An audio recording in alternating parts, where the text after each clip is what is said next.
Carol Ann Doherty was a happy-go-lucky little girl. She was an avid reader and a good child at both home and at school. In 1962, the 9-year-old was a 5th-grade student at the school associated with her family's parish, St. Mark's Catholic Church. Caroline regularly rode her bike, a blue, white, and chrome Londoner racing bicycle around her hometown of Bristol, Pennsylvania. She had received the bike on Christmas Day of 1961, which was the day after her 9th birthday. On October 22, 1962, she arrived home from school and changed out of her school uniform. Around 4:00 p.m., she left home on her bike to meet some of her friends at the Bristol Borough Free Library. Caroline had to return 2 books and was looking forward to checking out the next book in her favorite mystery series. She left home with enough time to stop at Tommy's Market to get a Coca-Cola and some penny candy. Caroline was last seen riding her bike on the sidewalk near St. Mark's Church. Dinner at the Doherty house was always promptly at 4:45. Caroline's parents, Frank and Dorothy, were therefore concerned when she was not home in time to eat. They went out into the neighborhood to look for her. Dorothy found her daughter's bike parked outside of St. Mark's. It is believed that Caroline stopped at the church to say a prayer as she passed it, as the nuns at her school had encouraged their students to do. Dorothy did not find Caroline inside the church when she went inside or when she went back to the church a short time later as her search of the area continued. Frank went into the church looking for Caroline around 5:25 p.m. He did not find her in a pew saying her prayers. Instead, he found her dead body beneath a stained glass window in the vestibule of the choir loft. She had been raped and strangled. Caroline's sister, Kay, was not quite 3 years old at the time, but the guttural cry her father let out when he came home from finding Caroline's body was so upsetting that she can still remember it. The murder devastated the Doherty family and changed the town of Bristol. Many of its residents locked their doors for the very first time that night. A massive investigation was launched by the Bristol police, which did quickly identify several suspects, thanks in large part to members of the local community calling in tips. A couple called police concerned that their son was the killer because they had found Caroline's name written in one of his notebooks. Someone reported having seen him in the general area on the day of the murder with scratches on his face. However, he had in fact been in Virginia taking a driving test at the time Caroline was killed and had a receipt that was time and date stamped to prove it. A suspect did confess to Caroline's murder, but the case against him quickly fell apart. Handyman Frank Zucchero was seen stumbling down the street, seemingly intoxicated and headed in the direction of St. Mark's Church around the time of the murder.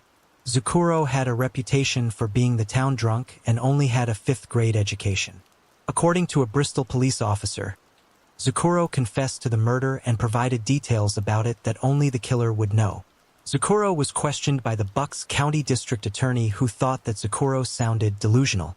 The police officer eventually admitted that he had made Zucchero confess under duress. Zucchero's alibi for the time of Caroline's murder was subsequently corroborated, and he was released. Police asked all of the priests assigned to St. Mark's Catholic Church about their whereabouts at the time of the murder. They were able to verify all of the alibis except for one. Father Joseph Sobbits told police he had been visiting some of his parishioners at the time Caroline was killed, but when police questioned them, they said that the priest had not been there at the time. Other witnesses did say they had seen Father Saboish within a few minutes of the time Caroline was murdered. However, they did not see him counseling parishioners, but acting strangely in a nearby shopping area. Police also located a receipt from a local women's lingerie store whose owner identified Father Sobbits as a regular customer. He told her he was making the purchases for his wife, which as a Roman Catholic priest, he obviously did not have. Father Sobbits had also recently been harassing a woman he had known when he was assigned to a parish in northern Pennsylvania. He would call her house to make lewd comments, threats, and sexual advances towards her. The woman's husband was able to record one of these phone calls and turn the tape over to Bristol police. Father Sabodesh was interviewed multiple times by Bristol Police Chief Vincent Varagli about Caroline's case, which was not appreciated by church leadership. Monsieur Paul Baird, the pastor at St. Mark's, was furious about Father Sabodesh being questioned, as well as the insinuation that the priest could be involved in Caroline's murder. He refused to allow Father Savage to be questioned any further. He then publicly confronted Chief Ferrali while out on Mill Street in Bristol, screaming at him, "Viragali, you're a Catholic and you are persecuting Catholics with this investigation." An unintimidated Chief Ferrali yelled back, "No, Father. I'm a cop trying to figure out who killed that little girl in your church." With Father Savage now being withheld from them by his superiors, police had to get creative with their efforts to further investigate him. Chief Aragali and another police officer followed the priest as he made his regular visits to parishioners and eventually grabbed him off the street. They took him to the county courthouse where he underwent a polygraph examination. He passed the exam and was released. Father Savage was assigned to numerous parishes in the following decades and died in 1999. He was later labeled a predator priest by the Philadelphia District Attorney's Office. In 2005, he was on a list of Catholic priests credibly accused of sexual abuse released following a grand jury investigation. Another suspect took several months to identify. A witness came forward reporting that they had seen a man with a distinctive facial scar outside of St. Mark's on the day Carolyn was killed in January of 1963. That man was identified as 24-year-old William Schrader. Schrader had been violent for almost his entire life. He was originally from Luzerne County, Pennsylvania, and he began acting violently when he was just 8 years old when he hit a young girl in the face with a club. He was in and out of reform school until he joined the Army at the age of 17. He was dishonorably discharged after just a year of service. Shortly after he left the Army, Schrader shot at a man, was convicted of attempted murder, and incarcerated at Eastern State Penitentiary in Philadelphia. Schrader had moved to Bristol following his release from prison because he had a relative living there at the time. He often stayed at a center that housed transients in Bristol. At the time of Carolyn's murder, he was living on Lincoln Avenue, just over a block away from St. Mark's Catholic Church. Schrader was brought in for questioning and denied any involvement with Carolyn's murder. He told police that he had been working on the day of the murder and had not clocked out of his job at the Century Tool Company in Cudden until 4:30, the approximate time the witness said they had seen him outside the church. However, when police followed up on Schrader's alibi, they learned he had lied to them.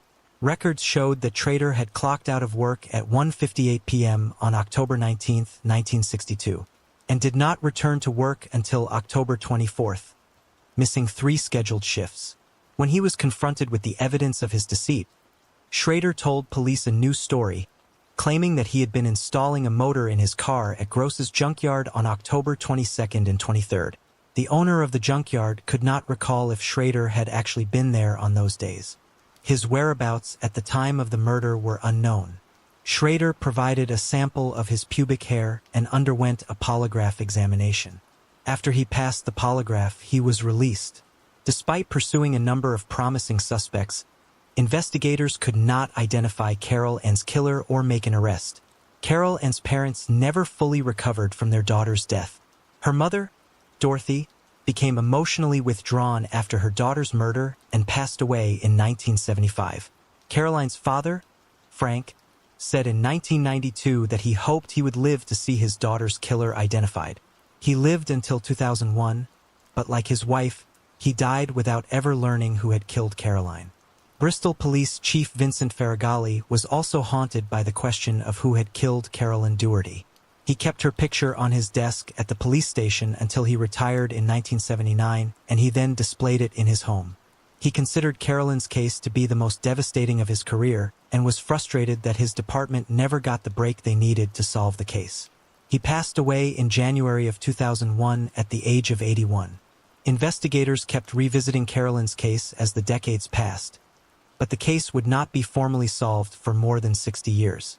On October 29, 2025, Bucks County District Attorney Jennifer Shaw announced that 2 days earlier, a judge had approved a 53-page report of the findings of the Bucks County Investigating Grand Jury, an anonymous grand jury comprised of randomly selected members of the public that is charged with examining evidence in cold cases in relation to the case of Caroline Doherty.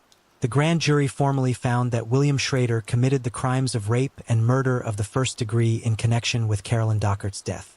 According to the district attorney, the grand jury ultimately, independently, and collectively concluded that the investigation only allows the conclusion that William Schrader raped and murdered Carolyn. Unfortunately, Schrader died in 2002 and could not be tried for these crimes. Based on the findings of the grand jury, however, the district attorney considers Carolyn's case definitively concluded. After he was questioned about Carolyn's murder and knew he was a suspect in the case, Schrader had fled Pennsylvania. He went first to Florida and then to various locations in Louisiana and Texas, committing various criminal acts throughout his travels. He ultimately settled in Terrebonne Parish, Louisiana, and continued his criminal career. Schrader married a woman he met through her adult son who had been incarcerated at the same Louisiana correctional facility as Schrader. Schrader's wife also had 2 daughters, both of whom had special needs. One daughter was an adult and the other was a minor. Schrader began sexually abusing both of his stepdaughters and eventually conceived a child with one of them. He began abusing that child, his own biological daughter, around the time she turned 8. More victims were brought into the household for Schrader to abuse. Schrader and his wife adopted a 2-year-old little girl, and they allowed a 12-year-old girl who had been their neighbor, Catherine Smith, to move in with them as a foster child, only for Schrader to target her as well. On Halloween night of 1970, Schrader physically assaulted his wife after they got into an argument which led to her adult son, his stepson, kicking him out of the house. As Schrader gathered his things before he left, he told his family, quote, "I'm coming back and I'm going to burn the house down and kill all the inside it." End quote. Later that same night, a fire broke out in the house. All of the adults inside escaped, but some of the children did not. Schrader's 2-year-old adopted daughter was later found alive inside the house. But she only survived because Catherine Smith had used her own body to protect her from the flames. Catherine died, saving her little foster sister. The 2-year-old would go on to be abused by Schrader, her adoptive father, as she got older. Years after the fire, members of Schrader's family finally came forward with information about it. Schrader was convicted of arson and manslaughter in connection with the death of 12-year-old Catherine Smith in 1985, 15 years after she was killed. He was sentenced to 21 years in prison. He died in prison at the age of 64 in 2002. Circumstantial evidence had been building up against Schrader in Carolyn's case after he left Pennsylvania a few years after Carolyn's murder. One of Schrader's friends admitted that he had also seen Schrader outside of the church on the day of the murder.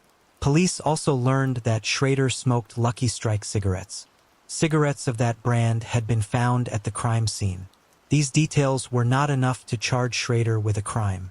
However, police did continue investigating Schrader in connection with the murder of Carolyn Doherty. Schrader underwent polygraph examinations in relation to the case in 1985 and in 1993. He failed both of them, with the examiners who administered the tests concluding a traitor had been attempting deception. Carolyn's body had been found with pubic hairs clutched in her hand and on her leg. In 1993, forensic examination of the pubic hair sample Schrader had provided showed significant similarities to the pubic hairs on Carolyn's body. In 1994, Schrader was brought back to Pennsylvania to testify before a grand jury. He did not answer any questions, instead invoking his Fifth Amendment right against self-incrimination. No charges were filed against him at the time. Then, in November of 2024, authorities in Bristol learned that Schrader had confessed to raping and killing a little girl in Pennsylvania to his stepson, Robert LeBlanc. Robert had gone to the police in Louisiana on 2 different occasions, in 1994 and in 2007, to report this information, but it was not relayed to the authorities in Pennsylvania at those times. They finally learned about the alleged confession in 2024 and went to Louisiana in November of that year to interview Robert. According to Robert, Schrader had told him on 2 separate occasions that he had raped and killed a little girl in Pennsylvania. He said that he had lured her into a church where he raped her. He told Robert that he had to kill the little girl in Bristol to keep her from talking. End quote. Investigators found Robert's account to be highly credible, as he was able to provide details of the crime he had not been given prior knowledge of. The statement from Robert LeBlanc was the second major development in Carolyn's case in 2024. The month before, in October of 2024, Evidence from the case was submitted to Aram Incorporated in Texas for DNA testing after the funding for such testing was secured through grants. While the district attorney was optimistic that DNA testing would be possible, she did have reason to be concerned. The evidence from Carolyn's case, including the pubic hairs, had been stored in the attic of the Bristol Borough Municipal Building, where it was exposed to extreme heat and cold for decades. DNA testing had been attempted in the 1990s, but found that the evidence was too degraded to be used. The evidence was still submitted to Aram with the hope that advances in technology would allow for testing that was not possible 30 years earlier. Ultimately, it was not. The effort to develop a DNA profile from the evidence was unsuccessful. Investigators did still have some forensic evidence in the case. However, technological advancements had made hair analysis more specific over the years. The pubic hair sample provided by Schrader in 1962 was found to be consistent with the hairs from Carolyn's body. 141 cubic hair samples had been collected and tested as a part of the investigation, and Schrader's hair sample was the only one that was consistent with the hair from the crime scene. While this by no means comes anywhere close to being a definitive identification in the way that DNA could have potentially been, it does show that Schrader cannot be excluded as a suspect and that all of the other known suspects in the case can be. In making their determination that Schrader killed Caroline, the grand jury took into account all of the circumstantial evidence, the alleged confession, the forensic exclusion of the other suspects by the hair evidence, and testimony from a clinical and forensic psychologist who was an expert in sex offender assessment and classification. The only surviving member of Caroline's immediate family, her little sister Kay, was present at the press conference announcing the grand jury's findings. In a statement, she thanked members of law enforcement and the media for their persistence in continuing to work on her sister's case over the decades, and also said, "Though nothing can bring Carol back, we can finally let her rest in peace, knowing that her story has been told, her truth revealed, and her memory honored." Catherine Kate Beck was born in Albany, New York on March 1, 1914 to Polish-born parents. She had one brother and 5 sisters. The Bicks were a deeply religious Catholic family. Kate's faith would remain a central feature of her life. Despite this, when she got married, it was not in a church. On July 3, 1938, Kate married Jesse Blackburn in a City Hall ceremony. Jesse had been married previously, so they could not be married in the Catholic Church. While Kate could not enter into her marriage in accordance with her religious beliefs, those beliefs kept her in it. Kate and Jesse only lived together as husband and wife for a very short period of time. Jesse was in the United States Army Air Force, which meant he had to move around a lot, both overseas and to various bases on the West Coast based on where he was stationed. Kate was not interested in leaving her life in Albany and her family behind.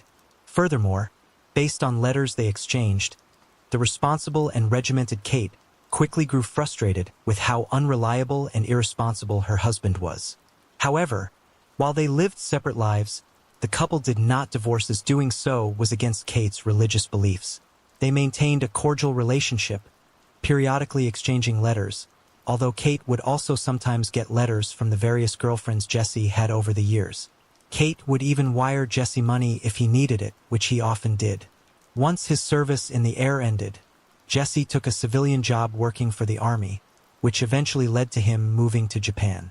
Kate was employed for 30 years at the Mohawk Brush Company, where she eventually became a foreman.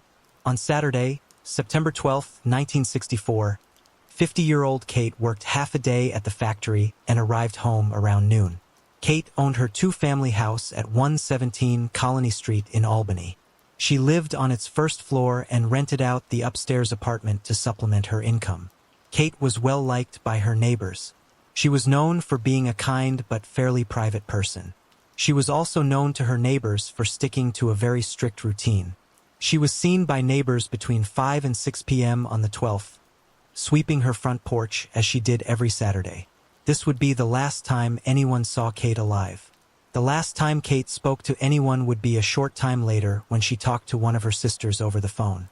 Kate attended the 6 o'clock Mass at St. Joseph's Roman Catholic Church every Sunday morning without fail. On September 13th, however, she was not at the service. She did not attend the 8 a.m. Mass either. Later in the day, Neighbors noticed that she never came outside to do her normal Sunday chores, hanging her laundry out to dry and burning her trash. Kate was driven to and from work every day by her friend Marie Hogan. When Marie arrived at the Colony Street house on the morning of Monday the 14th, however, Kate did not come outside to get in the car. She did not answer the door either. Concerned, Marie reached out to Kate's 19-year-old niece, Sandy. Sandy had time before she had to start work that day, so she decided to go over to her Aunt Kate's house to check on her since it was so unusual for her to deviate from her normal routine.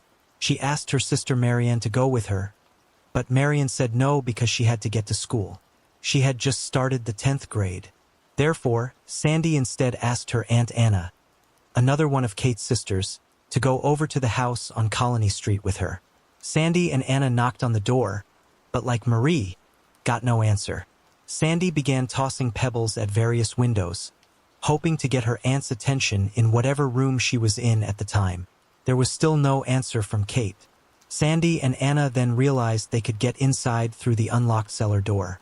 They went through the basement and up the stairs into the foyer shared by Kate's first-floor apartment and the stairs that led to the upstairs rental unit. The door to Kate's part of the house was unlocked and Sandy and Anna were able to get inside. Kate was not anywhere on the first floor of the house. She did not answer when Anna and Sandy called her name. Initially, nothing seemed out of place anywhere on the first floor. Kate had told multiple people she would be painting the upstairs apartment in preparation for a new tenant. So Sandy and Anna went up the stairs to see if they would find her working in the apartment. When they reached the top of the stairs, they saw that the front door of the apartment was open. They also saw Kate lying on the floor of the unit's living room. They ran to call an ambulance to help her, but when it arrived, the paramedics called the police and told Anna and Sandy that there had been a homicide. Kate Blackburn was dead. Kate's body was found in the living room of the upstairs unit, but that was not where she was killed. Blood evidence at the scene indicated that she had initially been attacked in an entryway between the upstairs unit's kitchen and back bedroom. She had been struck on the back of her head multiple times, resulting in skull fractures. Some of her fingers were broken from Kate grabbing the back of her head after the first strike and interrupting the next blow. Investigators believe that Kate may have been attacked with items from her own home. The object used to inflict the head wounds may have been a small hammer or meat tenderizer taken from Kate's kitchen without her noticing. The killer could have taken it while Kate was getting the keys to the upstairs apartment from the lockbox in her bedroom where she kept them. After Kate was incapacitated or unconscious from the blows to her head and lying face down on the kitchen floor, the killer made the first of what would be numerous trips between the house's two apartments. He went downstairs and got one of Kate's kitchen knives. He then returned to the upstairs unit where he turned Kate over onto her back and stabbed her once in the left side of her neck and once on the front of it. The second stab cut her carotid artery and Kate bled to death. The killer then went downstairs and broke into a Cedar Hope chest in order to take a white linen sheet. He also brought up 2 pillows from Kate's bed. It appears that the killer had not anticipated the massive amount of blood that his crime would create. He dragged Kate's body into the living room where it would later be discovered and attempted to clean up the pool of blood left in the spot where he had killed her. He ultimately gave up and left the sheet near the large amount of remaining blood, which would eventually begin seeping through the floor and into the downstairs apartment where Kate had lived. After police concluded their investigation, the task of actually cleaning up the blood would be undertaken by Kate's nieces, Sandy and Teresa. While it was an upsetting task for both of them, they both wanted to spare their mothers the horror of seeing so much of their sister's blood. The killer had pushed up Kate's long brown dress and full-length petticoat so that they bunched around her neck and shoulders and cut away her bra. He then used heated knives to burn intricate lines that formed shapes on Kate's breasts and around her lips. There was no electricity in the upstairs apartment at the time, so it is believed he made multiple trips downstairs to place Kate's own kitchen knives in the burner flames of her own stove to heat them to the point where they could mutilate her body in such a manner. When he was done, the knives were then left under the stove cover. The killer then raped Kate's body, leaving behind semen fluid. More than 300 people attended Kate's funeral mass at St. Joseph's Church and interment at St. Agnes Cemetery. More than 100 of the mourners were co-workers of Kate's at the Mohawk Brush Company. They had been given the day off to attend the services. 11 of Kate's co-workers served as either honorary or actual pallbearers. Police closely monitored the ceremony, watching the crowd at the burial from across the street and placing a microphone in Kate's casket, hoping to find clues in the case. Kate's distraught family was shocked that someone could hurt her at all, much less in such an abhorrent manner. Several of her loved ones were hysterical at her funeral. At the service, the family also became aware that Kate had been keeping a secret from them for quite a long time. She had been in a long-term relationship for the past 16 years. Kate had met Ben Maskeen in 1948. Ben had previously survived polio. While he was still able to walk following his recovery, he did so with great difficulty. He sold produce for a living and lived with his mother. According to Ben, he and Kate had fallen in love shortly after they met, but their relationship had progressed very slowly as Kate still took her marriage vows seriously despite her long separation from her husband. Being involved with a man who was not her husband in any manner went against her religious beliefs, but so did getting a divorce. Further complicating their relationship was the fact that Kate was Polish and Catholic and Ben was Jewish at that time and in their community. A relationship that crossed these cultural and religious lines was still somewhat unconventional. A few of Kate's close friends knew about her relationship with Ben, but Kate could not bring herself to tell their family about him since her relationship with him went against her religious principles. Kate was very close with her family, and they and their potential opinions were very important to her. While she did not feel as though she could disclose her relationship with Ben to her family, it does appear that she wanted him to get to know her loved ones in whatever limited capacity he could. When Kate's niece and goddaughter, Sandy, was working at a Corel ice cream stand, Kate and Ben would park some distance away from it so that they could watch her work without being seen together. Kate would send Ben up to the counter to order so that Ben could meet Sandy even though she would not realize his significance and just think he was a regular customer. Ben was interviewed extensively by police and he fully cooperated with the investigation. It appears he cared for Kate dearly and he was heartbroken over her murder. On the Saturday, Katef was last seen alive. He had spent the day at a local restaurant playing card games with friends. He had tried coming over to see Kate late that evening, but she had not answered the door. He came back to see her the following day after she should have gone to Mass. But again, she did not answer the door like she normally would. Ben waited for her in the neighborhood throughout the day, but never saw her. He tried calling her approximately 10 times between Saturday and when her body was discovered on Monday with no answer, which greatly concerned him. Ben was able to provide additional information about something police already believed may have been connected to Kate's murder, her renting out the apartment where her body was ultimately found. Kate had the same family as tenants in her apartment for many years. However, they had been forced to move out earlier in 1964 due to a death in the family. Kate began advertising the apartment in the Knickerbocker newspaper in July, and the ad ran for the final time on September 4th, just over a week before Kate was killed. Kate had told various people in her life that she had found a new tenant and that she would be painting the apartment and doing other tasks to prepare for them moving in on October 1st. According to Ben Maskeen, however, Kate was wary of the man who had paid a $10 deposit to move into the apartment. Kate had described the new tenant to family members as a short man in his 50s. He had told Kate that he and his mother would be moving into the apartment. Kate was second-guessing her decision to rent to the man. However, he had smelled of alcohol when he had come to see the apartment. Additionally, he had given Kate his current address. Kate was suspicious because he claimed to live at 369 2nd Avenue, which was in a nicer section of Albany. Kate's home was in a decidedly working-class neighborhood. Kate found the idea of the man and his mother moving from a more desirable neighborhood into hers suspicious. Therefore, on the night of Wednesday, September 9th, she asked Ben to drive her over to see the house at the address the new tenant had given her. The address was legitimate, but it was too dark for Kate and Ben to determine which house was number 369. They then drove back to Kate's house, and Ben left later in the evening. He never saw Kate alive again. No one ever came forward identifying themselves as the man who had paid Kate the deposit, solidifying concerns initially raised by Kate herself, that something was off with the potential tenant. In addition to the fact that she was killed in the apartment that was for rent, The last known contact with Kate seemed to confirm that renting out the apartment was what brought her killer into her house. Kate spoke to her sister on the phone in the early evening of September 12th.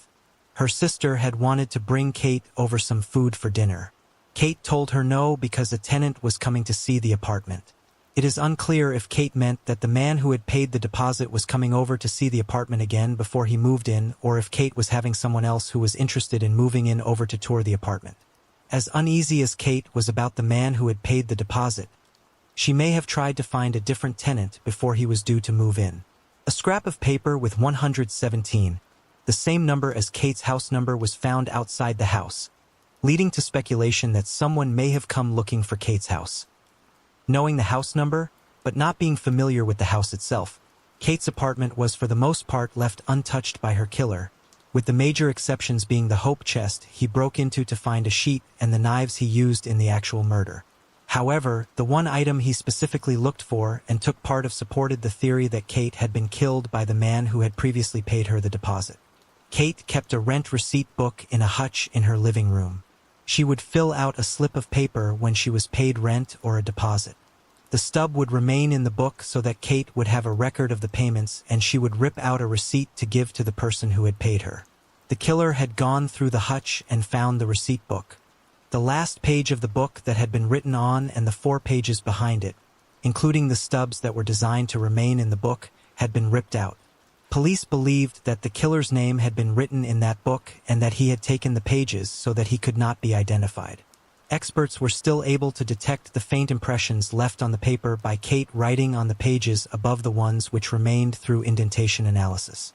The name on the receipt for the $10 deposit was Robert Broadhead or something similar. Various experts who examined the receipt book were confident in the first name being Robert, but could not be as certain about the last name. Other possible last names provided by various experts included Brand, Boardhead, and Broadstead. The experts were also able to determine that the address listed on the receipt was 3692nd Avenue, the same address Ben Maskeen had provided to them when he described attempting to go to the address with Kate to check out the new tenant's claim of living there a few days before she was killed.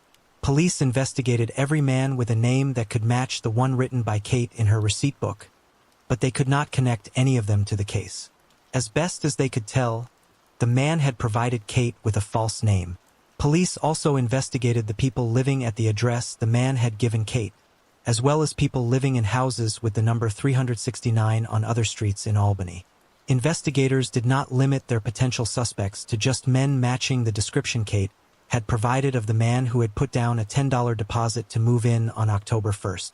This description came secondhand from Kate's family members, and they may have confused the new tenant with another man who had come to see the apartment.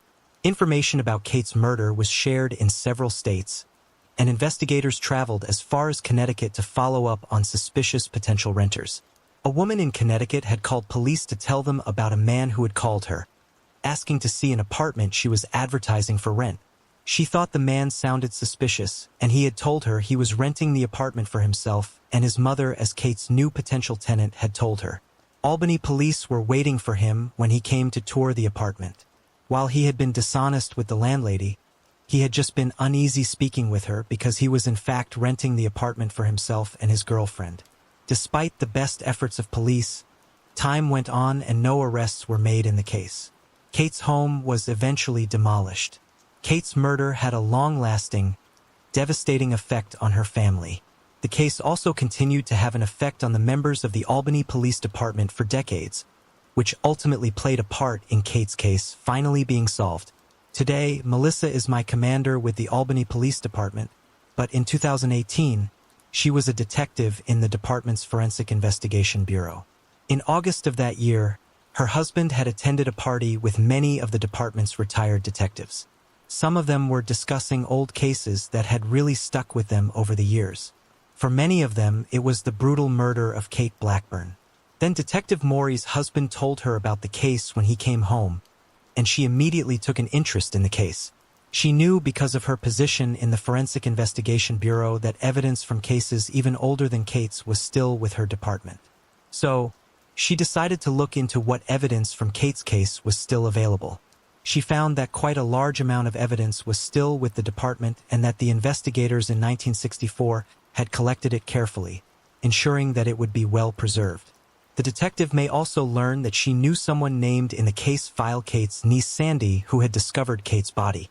Her husband informed her that this Sandy was their neighbor Sandy, who would compliment their dog while they were out walking it.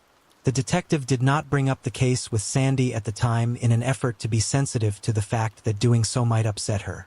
The detective began organizing the case files and making inquiries about submitting some of the pieces of evidence for forensic testing. But her efforts on the case were temporarily interrupted when she was promoted to sergeant and moved to a new division. Then, in November of 2018, the Cold Case Analysis Center was founded at the College of St. Rose in Albany.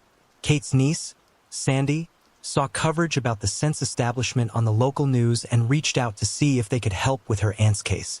They in turn contacted the Albany Police Department, and since Sergeant May recently, she was assigned to investigate it.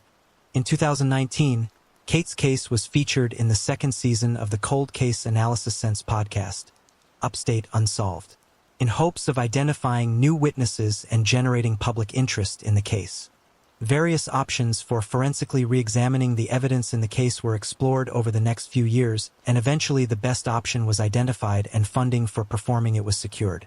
In 2023, the Albany Police Department began working with Aram Incorporated in Texas on advanced DNA testing.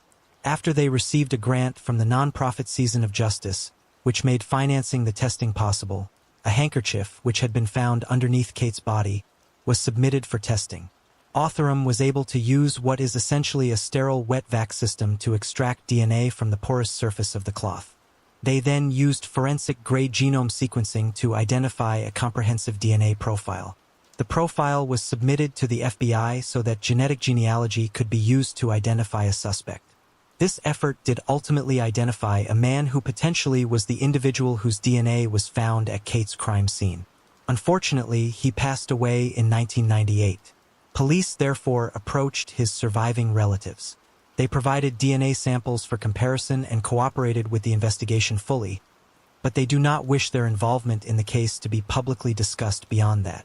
Their cooperation showed investigators that they were on the right track, so they moved forward with exhuming the potential suspect's body. The exhumation took place at Albany Rural Cemetery on September 15, 2025, 61 years and 1 day after Kate's body had been discovered. Samples were taken from a femur and an arm bone, and they were submitted for DNA testing. This testing confirmed that the deceased man's DNA was a match to the DNA found at the crime scene. On October 8, 2025, police in Albany announced that after 61 years, they had finally identified the killer of Kate Blackburn as Joseph Nowakowski. Nowakowski was born in Albany in August of 1931. There are no indications that he and Kate knew each other.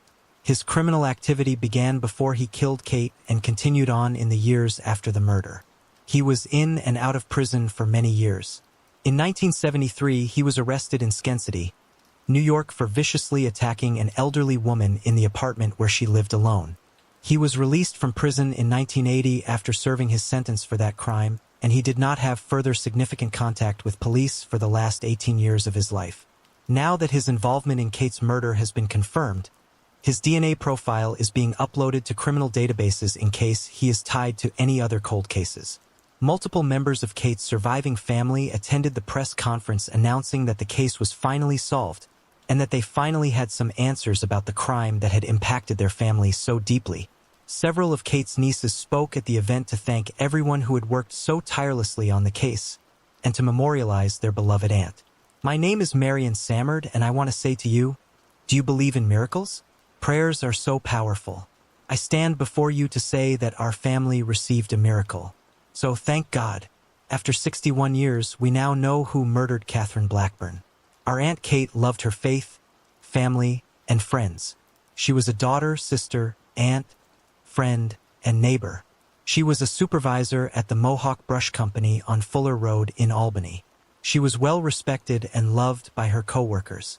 On behalf of Catherine Blackburn, we would like to thank Commander Melissa Moore, Christina Lane and her interns, and most of all the Albany Police Department for preserving all that they did for 61 years. Without your help, today would not be possible. So many worked diligently to solve this 61-year-old case. Catherine Blackburn, you are not forgotten. One of the speakers was Kate's niece, Sandy Carmichael, now in her early 80s, who had discovered Kate's body when she was just 19 years old. 61 years ago, evil injured my aunt's house and changed our lives forever. We prayed for this day. Thanks to modern technology, persistence, determination, and a dedicated team, it has arrived. Thank you to all who made this possible. May God bless all of you and may my aunt rest in peace. Wallace Jackson was a decorated veteran of the Korean War. A native of Florida, he moved to Natchez, Mississippi after he got married. Natchez was his wife Exerlina's hometown, and the couple wanted to raise their children there. They welcomed 5 children during the 1950s, 4 daughters and a son. Warlist helped organize and became the treasurer of the Natchez chapter of the National Association for the Advancement of Colored People, or the NAACP. He also worked very hard to provide for his family. He worked 3 jobs to support them, working as a baker, as a barber, and working on the night shift at the Armstrong Rubber and Tire Company. In early 1967, Warlist received a promotion at Armstrong. 122 employees at the factory were eligible to apply for the position. Out of everyone who did apply for it, Warlist had the most experience and was selected for the position. While for most people this would be a cause for celebration, for Warlist, it was potentially dangerous. The new position as a chemical mixer came with a 17-cent per hour raise, a better schedule, and threats of violence. The position Warlist was offered had previously only been held by white men. Warlist had been awarded the position over 2 white employees who had also applied for it, but lacked his seniority. The Civil Rights Act of 1964 had prohibited discrimination on the basis of race, color, religion, sex, or national origin, with provisions specifically outlawing discrimination in hiring and firing. But it did not immediately result in new opportunities for African Americans in the workforce. Many employers were still reluctant to treat black workers equally, and African Americans, who did manage to finally secure jobs previously withheld from them because of their race, were often met with scrutiny, harassment, or even violence. Warlist was particularly at risk because of where he lived and where he worked. Natchez and the surrounding area was a hotbed of activity for the Ku Klux Klan, and Klansmen were employed at Armstrong Rubber and Tire. The factory had previously been the site of a violent attack that was believed to have been racially motivated and carried out by members of the KKK. One of Warlist's close friends was George Metcalf, the president of the local NAACP chapter. George had received numerous threats in response to his efforts to secure equal rights for the black community. Like Warlist, he worked at the Armstrong Rubber and Tire Company. On August 27, 1965, George got into his car to drive home after completing his shift there at noon. When he turned the key in the ignition, a bomb exploded. George was badly burned, his arm was broken, his right eye was permanently damaged, and his right leg was broken in 3 places. George had previously been threatened by the KKK because of his work with the NAACP, and just a few days before the bombing, he had signed a petition asking for the schools in Natchez to be desegregated. However, no one was ever charged in connection to this bombing. While it was believed that the bombing was carried out in an attempt to kill George Metcalf and the growing civil rights movement in the area, George Metcalf survived despite his serious injuries, and efforts to secure equality only increased in response to the bombing. George was making public statements through the NAACP within a matter of weeks. The attack brought the black community together and, amongst other efforts, they organized one of the largest and most successful economic boycotts in the history of the state of Mississippi. The boycott concluded after 23 local white-owned businesses agreed to begin hiring black employees. Multiple public institutions were desegregated, and 6 black police officers were hired in Natchez. George Metcalf's survival and ongoing work were not easy, however. Warlist and Exerlina were fully aware of what taking a stand could cost them. They had helped take care of George over the months he spent recovering from his injuries before he could return to work. When George was finally recovered enough to return to work after more than a year, Warlist also drove him to and from the factory each day. Given the attempt on their friend's life at Armstrong Tire, Exerlina did not want her husband to accept the promotion. She thought he should quit the company altogether because just being offered the position could have made him a target to some of his co-workers. She, like her husband, was active in the civil rights movement and voter registration efforts.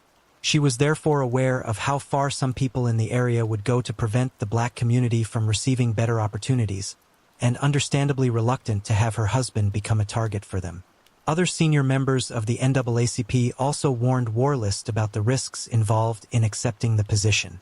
However, Warlist was not one to be intimidated or back down from a challenge. Furthermore, in addition to wanting to break down the barriers to equal employment at the factory, Warlist had personal motives for wanting to accept the position. His wife, Exerlina, worked as a cook at Jefferson College, but was suffering from lupus.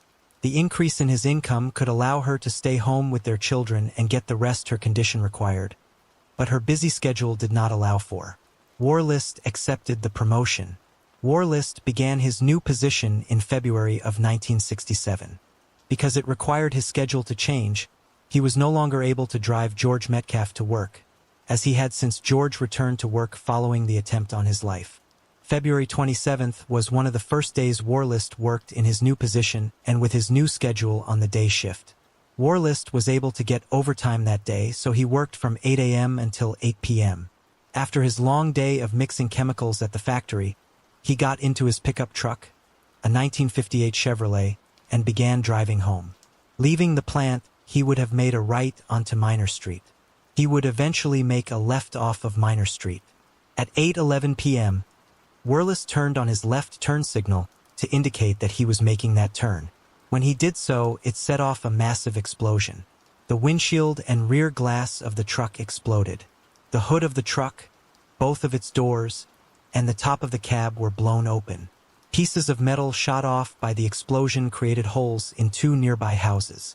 Debris from the truck was found up to 150 feet away in the front yards of other homes. Warlist was taken to a local hospital, but it is believed that he was killed instantly by the explosion. He was 37 years old.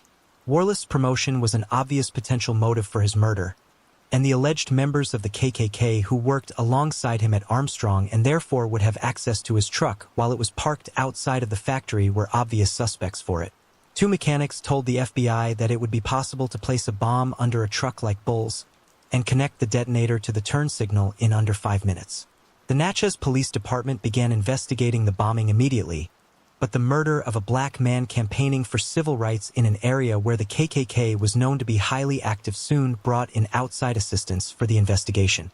Civil rights and the violence that was rampant throughout much of the South in response to African Americans trying to obtain them were a major and contentious political issue at the time. The federal government passed numerous pieces of legislation in the 1960s in hopes of creating equal opportunities in areas like housing, employment, and education. Violent resistance to such legislation was prevalent throughout places such as rural Mississippi, spurred on by violent and racist organizations like the KKK. The containment of such violence was a major priority for the federal government. Because of the racism that appeared to be intertwined with the motive for Warlist's murder, it became national news, and the Federal Bureau of Investigation quickly joined the investigation. More than 180 FBI agents from at least 6 field offices were sent to Natchez to work the case. Records show that these agents logged 47,385 work hours investigating Wallace's murder. Approximately 1/3 of these hours were worked overtime, and 10,000 of them were logged within the first month of the investigation. The nature of the murder and the environment in which it occurred made the investigation difficult. The explosive device itself was largely destroyed when it went off, and rain was falling when it did.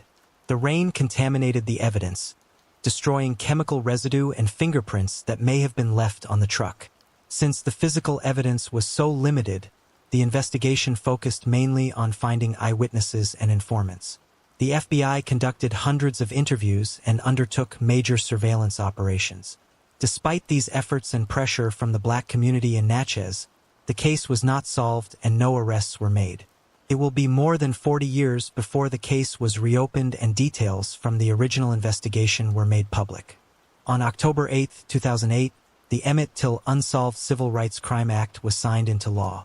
The act authorized the reinvestigation of cold cases believed to be racially motivated or connected to the civil rights movement prior to 1970. 138 cases have since been reopened by the Department of Justice.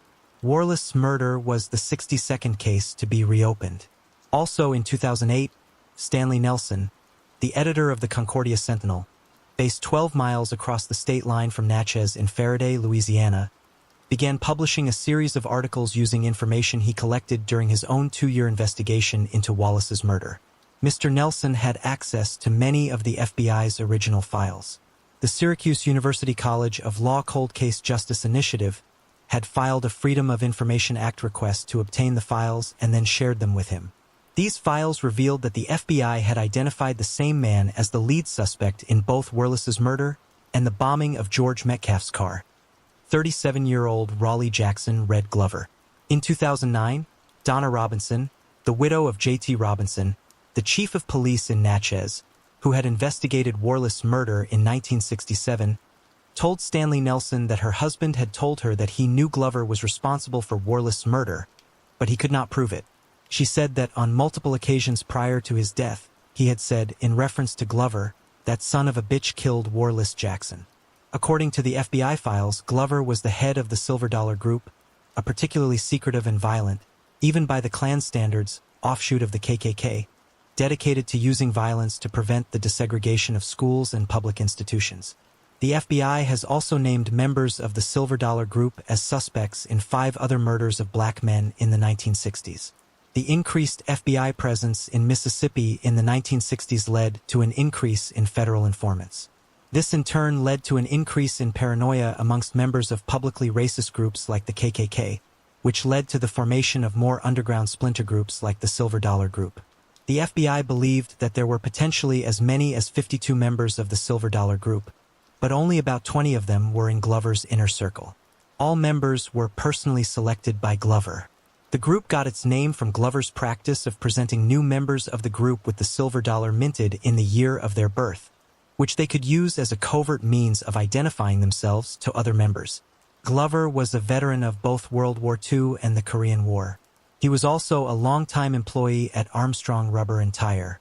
He was severely racist and fanatically opposed to desegregation, following the desegregation of Jefferson Davis Hospital.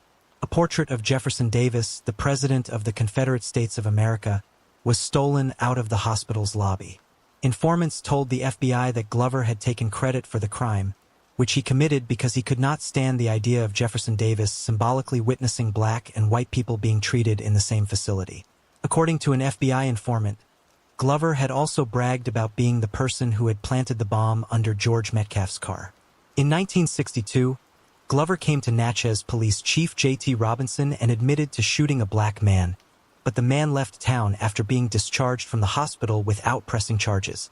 Glover was also identified by both the victims and FBI informants as a member of a group of KKK members who abducted and severely beat 2 black men in 1965. Glover was never charged in connection to this crime. Glover was also a suspect in the murders of 2 African-American men in Louisiana, which occurred in July and December of 1964.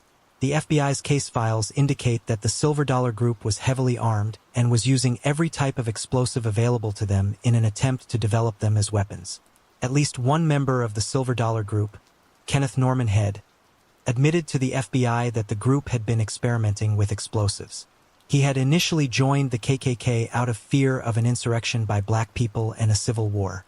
In 1967, while being questioned by the Bureau, he stated that the Silver Dollar Group was honing their skills with explosives in preparation for future warfare between the races. As time has passed, more informants have come forward describing the explosive experiments carried out by the Silver Dollar Group. Some of these informants have been the children of the group's members. Brothers Sonny and Leland Boyd are the sons of Ursel Boyd, who worked at Armstrong and was a member of the Silver Dollar Group. They have spoken extensively about their experiences growing up as the children of a member of the group. As paranoid and secretive as the Silver Dollar Group could be, some of their activities were family affairs.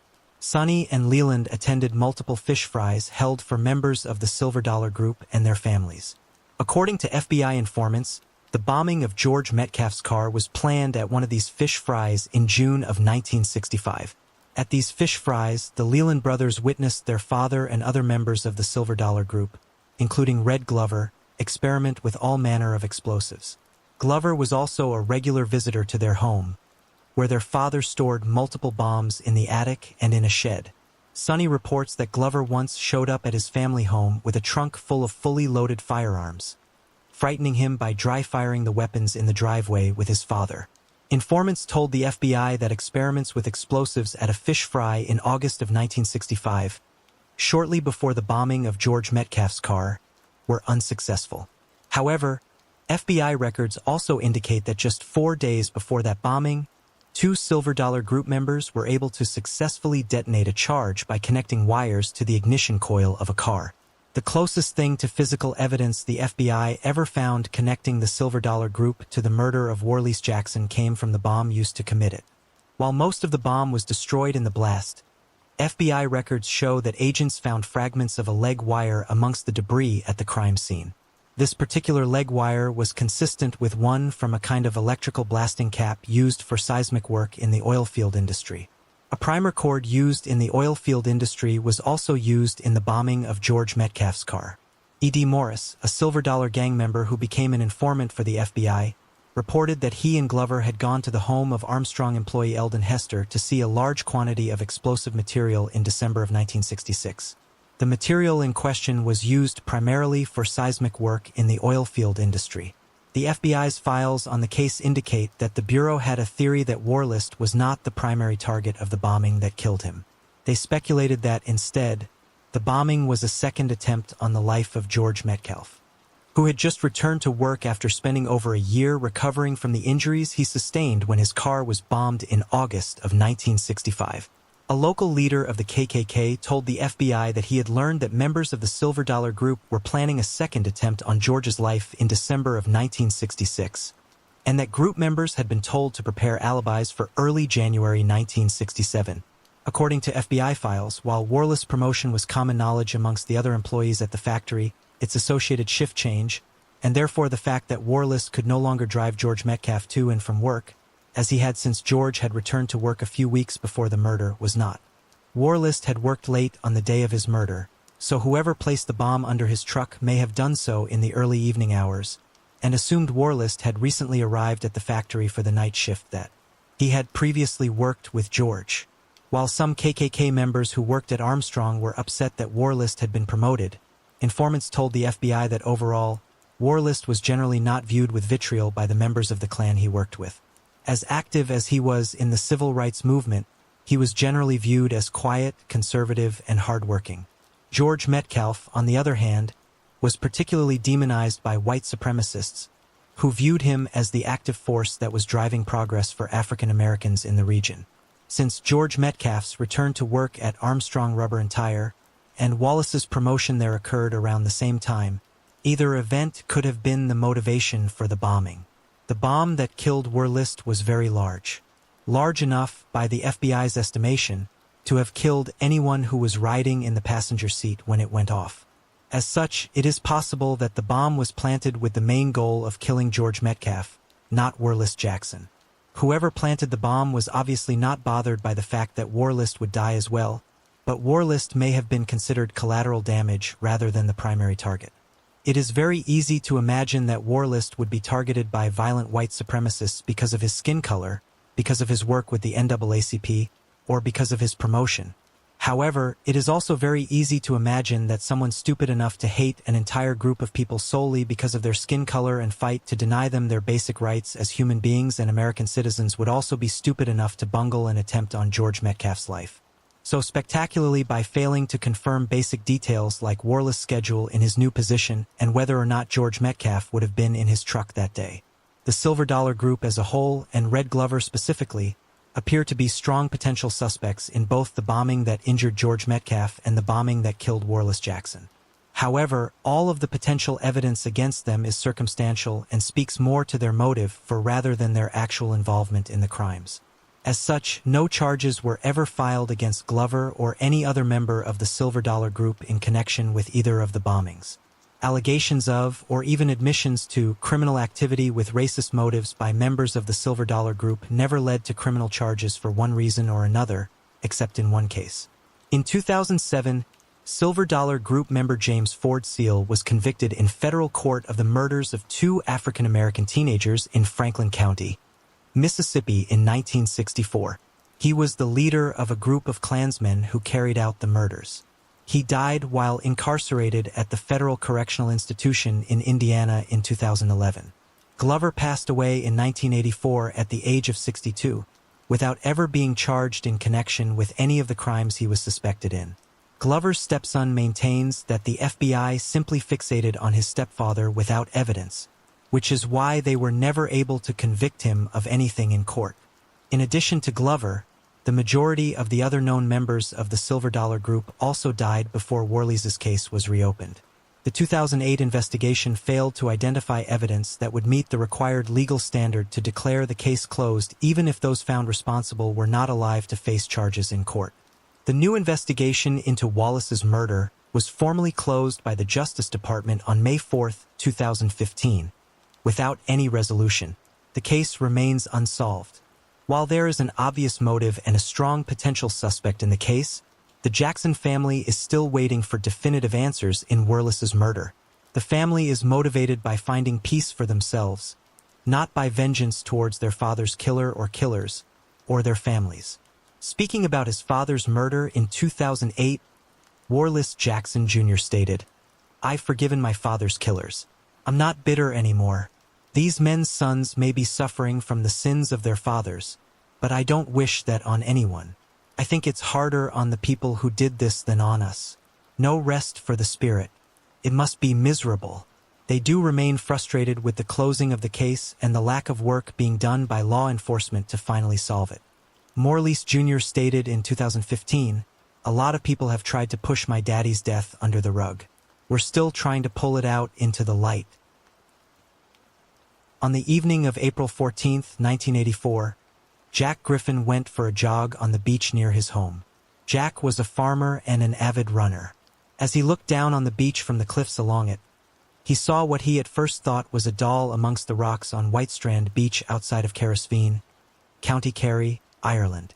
When he came to the horrible realization that he may have in fact discovered the body of a baby, he ran to his brother-in-law's house for help. His wife's nephew returned to the beach with him to investigate further. The 2 men turned the form over and confirmed that it was the naked body of a baby boy with dark hair. The Gardaí, the National Police Service of Ireland, were called to the scene, as was Tom Kernan, the local undertaker. While the baby was deceased, Tom still used water from a nearby stream to baptize him, giving him the name John, reportedly after his own beloved uncle. According to locals, Tom was deeply affected by the baby's death and treated the unidentified baby like a member of his own family. He provided the baby with a casket and arranged his funeral, where local school children, including Tom's daughter Catherine, carried the tiny casket to the Holy Cross graveyard. Hundreds more children came to pray for the unidentified boy and sing him songs at his grave after school. When the body of the baby who would come to be known as Baby John was found, he had extensive injuries, but they did not immediately indicate murder. According to later documents, it was at first believed that the baby might have been stillborn and his body was disposed of in the sea, where sea creatures bit at the body. However, Baby John's autopsy revealed that his neck had been broken and he had been stabbed 28 times, with 4 of the wounds piercing his heart. The baby had been murdered. It is believed that Baby John was born on April 9th, 5 days before his body was found, and that he was killed when he was 3 days old. The Gardaí quickly came to theorize that Baby John had been born out of wedlock and killed by his mother so that no one would find out that she had sex and conceived without being married, a theory which made sense given social and legal pressures in place in Ireland at the time. They then began visiting the homes of young women and teenage girls, inquiring about their romantic lives, and asking if they had any friends who had a boyfriend or had recently been pregnant. Many of these women and girls later reported the lines of questioning as being confusing and frightening. While limits had been placed on the Catholic Church's role in the Irish government in previous years, the Church still heavily influenced Ireland's politics, education, and culture. The church wrote the curriculum for all of the country's state-run schools and provided minimal information in its sexual education lessons. Having sex outside of marriage was viewed as shameful. While there was a huge social stigma around premarital sex and having babies out of wedlock, it was also difficult at the time to prevent pregnancies. Condoms required a prescription, and hormonal birth control could only be prescribed to married women, who often still had difficulty finding a doctor who would prescribe it for them. While abortion had been punishable by law in Ireland for over 100 years, the Eighth Amendment to Ireland's constitution had been ratified just 6 months prior to baby John's death to further ensure that abortion would remain illegal. Women who became pregnant outside of wedlock would often be disowned by their families. Others would be sent away to mother and baby homes for the duration of their pregnancy, so as not to disgrace their families. After giving birth, they would have to place their babies up for adoption so they could return home with no one knowing they had gotten pregnant. A 2015 commission of investigation would find widespread abuse within these homes, and the infant mortality rates in them were double that of the general population. Ireland's last mother and baby home did not close until 1996. The Gardaí were also working to identify women who had recently been pregnant, but now did not have a newborn. One such woman was Joanne Hayes, a 24-year-old receptionist who lived on her family's farm in Aberdeen, over 40 miles north from where baby John's body had been found. Joanne had been treated at Tralee Hospital for pain and severe bleeding. Staff there initially believed she was having a miscarriage, but soon realized that she had recently given birth. 2 weeks after baby John's body was found, Joanne and some of her family members were brought in for questioning. Joanne admitted to the Gardaí that she had recently given birth. Her baby's father was a man named Jeremiah Locke, a married man she had met at her job at a local gym. She and Jeremiah had begun seeing each other in 1981. The affair resulted in a pregnancy the following year, which ended in a miscarriage. Joanne became pregnant again soon after, and gave birth to Jeremiah's daughter in May of 1983. Joanne became pregnant by Jeremiah again, but they had ended their relationship by the time she gave birth. She had gone into labor on the night of April 12th, going into the 13th, the day before baby John was found. She gave birth to a boy she named Shane at her family's farm. Unfortunately, Shane was either stillborn or died shortly after his birth. Knowing she would receive more judgment for having a second child out of wedlock than sympathy for her baby's death from the public, Joanne chose to mourn Shane privately. She wrapped him in plastic and buried him alone on her family's property. The Guardians were not sympathetic. They immediately assumed she was lying and were convinced that she was baby John's mother. Joanne offered to tell them where she had buried Shane, but they only performed a cursory search of her family's property. Not finding Shane's body on their own, they claimed she had made up her story. After hours of aggressive interrogation, the Gardaí were able to get Joanne and 3 of her siblings to sign confessions. Joanne signed the confession after Gardaí threatened to take her daughter and have her placed in an orphanage, charge her mother with murder, and sell her family's farm.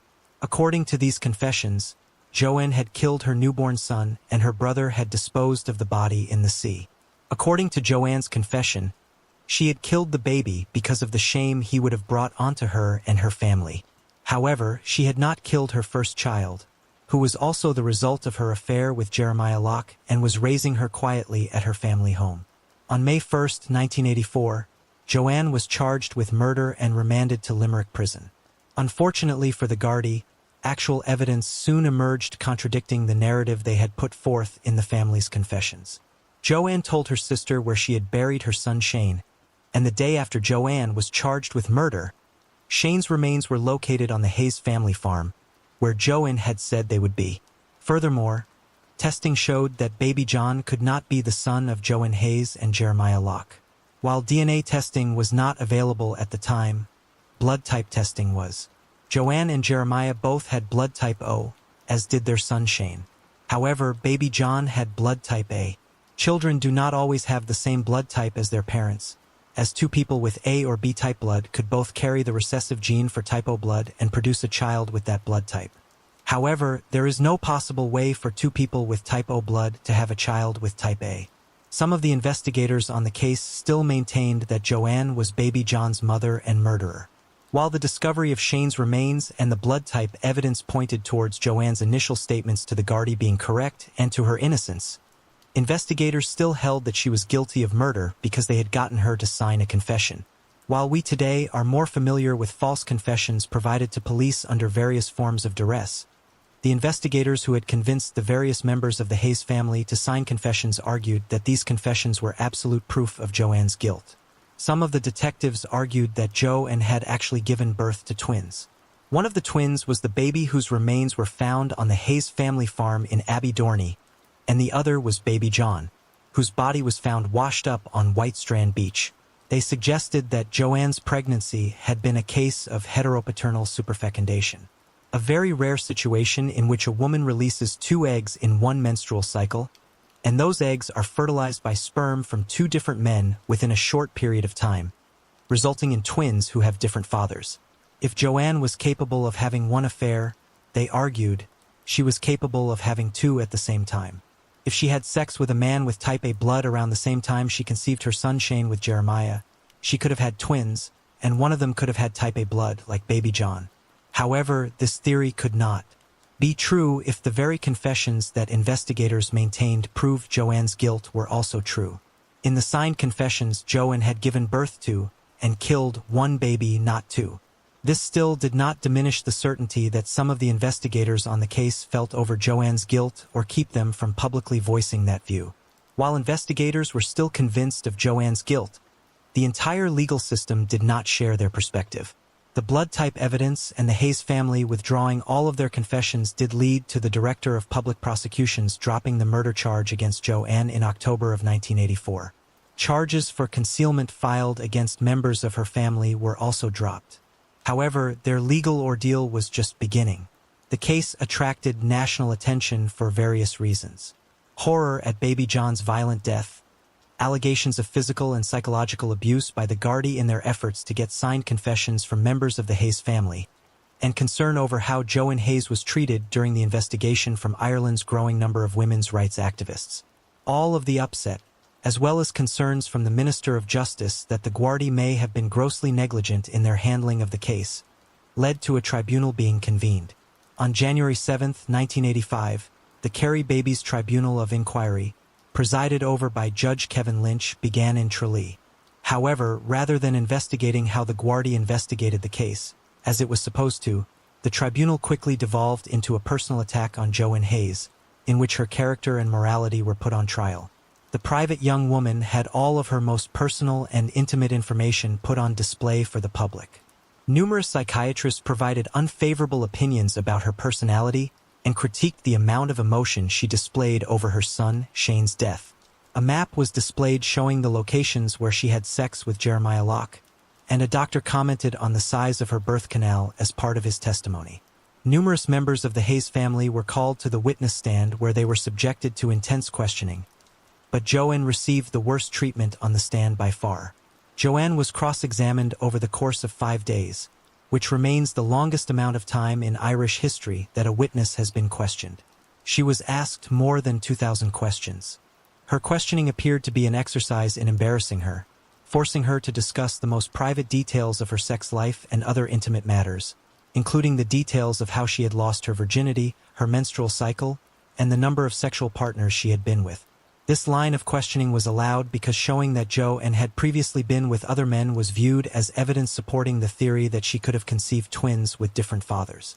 At one point, Joanne collapsed in response to the invasive and aggressive questioning she was subjected to, at which point the judge ordered her to be sedated so that she could continue testifying. Like the tribunal proceedings, the tribunal's findings had more to do with Joanne Hayes than with the case or the allegations against the Gardaí who worked on it, as was the tribunal's original intent. The tribunal's final report did make some critiques of the Gardaí, but it did not find them responsible for any wrongdoing. The tribunal did not substantially address how they had managed to get the confessions from the members of the Hayes family at all, much less deal with the allegations of assault and abuse. Judge Lynch dismissed the obviously factually inaccurate confessions as the byproduct of grief over the death of baby Shane, which just happened to manifest in the same manner within multiple members of the Hayes family independently. The main investigators in the case never faced repercussions for the physical and psychological abuse the Hayes family says they inflicted upon them, and while they were at the time transferred to different departments, eventually, they all received promotions. The tribunal's final report was, on the other hand, highly critical of Joanne Hayes. For some reason, its author felt compelled to place all of the responsibility for Joanne and Jeremiah's relationship on Joanne, stating, obviously, it takes two people to have an affair, but Joanne Hayes was the main or dominant force in the liaison between herself and Jeremiah Locke. For his part, Jeremiah Locke gladly accepted the sexual favors which he knew were so readily available to him. The final report from the tribunal did acknowledge that Joanne Hayes was not the mother of baby John. However, it also inexplicably found that she had murdered her own son Shane, despite a lack of any real evidence that he was murdered. This conclusion was made solely based on the testimony of Joanne's elderly aunt, who had dementia brought on by years of alcohol abuse. Shane's exact cause of death could never be confirmed because he had not been embalmed, and therefore his remains had decayed extensively before his body was finally located and examined. But no evidence contradicting the claim that he had died of natural causes before or shortly after his birth was found. The judge also wrote in the report that all of Joanne's family members had willingly provided their false statements. He called them all liars for testifying to abuse from the Gardaí during their questioning, referring to Joanne's mother Mary specifically as a blatant perjurer. In addition to all of the negative attention and criticism over her personal life from the public and from the legal system, Joanne's unwanted notoriety did also bring her supporters. Women protested how Joanne was being treated outside of the court where the tribunal proceedings were being held, and she received notes and flowers from women all over Ireland. While the support helped Joanne cope emotionally, it would be years before she found any legal relief. Joanne was never tried for or convicted of the murder of her son Shane, but for decades the findings of the tribunal, which claimed she had killed her baby, stood. Baby John's killer also remained unidentified, leaving him without justice and Joanne Hayes with suspicion still surrounding her. DNA was first used as evidence in an Irish court in 1994. While the technology to definitively determine if Joanne Hayes was baby John's mother or not existed and was being used in Ireland for some time, a DNA test was not run in the case for years, despite requests from Joanne Hayes. Retired Detective Jerry O'Carroll, who had been one of the lead investigators on the case and remained a vocal supporter of the theory that Joanne had given birth to twins fathered by two different men, wrote a newspaper article in April of 2014 calling for DNA testing in the case because he was still sure that it would prove that Joanne Hayes was the mother of both Shane and baby John.